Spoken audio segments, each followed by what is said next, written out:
S'inspirant de l'œuvre poétique et engagée d'Aimé Césaire, l'écrivain sénégalais Bachir Diédhiou publie son ouvrage intitulé Cahier de retour d'un repas, un livre qui explore le chemin entre rêve, réalité et responsabilité. Pour marquer la sortie de son œuvre, l'auteur a organisé une cérémonie de dédicace ce samedi 1er août. L'idée en fait du Cahier de retour d'un repas, qui est un livre qui a été inspiré du livre du célèbre auteur Aimé Césaire, Cahier de retour au pays natal, c'était pour moi le but de marquer mon ancrage par rapport à l'Afrique, par rapport à l'exil que j'ai connu en Europe et le fait de pouvoir manifester un engagement réel par rapport à ce continent-là et de dire à mes compatriotes qui sont partis, il faut rentrer.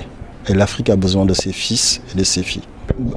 Parce que tous les pays qui se sont développés à 100% avec les enfants de ce pays. Et en Afrique, on a tendance à outsourcer un peu nos problèmes, à penser que ce sont les autres qui vont résoudre nos problèmes à notre place.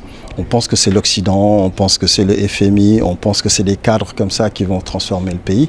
Mais moi, ma conviction, c'est que les solutions, les innombrables problèmes auxquels on fait face, ont des solutions bien africaines qui doivent être pensées et construites par les Africains. Ce retour n'est pas seulement un repas, c'est un retour aux sources, un retour sur soi, un retour vers l'autre. Pour Bachir Diédhiou, sa source principale, c'est la jeunesse. Aujourd'hui, c'est notre plus grosse ressource, c'est la jeunesse.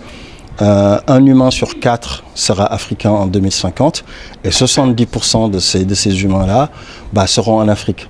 Donc, le capital humain dont on a besoin pour faire la transformation, c'est vraiment chez les jeunes. Donc nous, à nos âges et à nos responsabilités, nous devons être dans la transmission.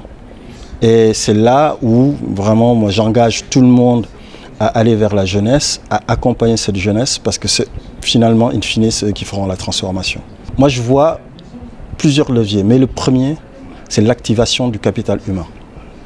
Et la prise en main et la prise de conscience de l'énorme potentiel de nos jeunes. Ça, c'est le premier levier.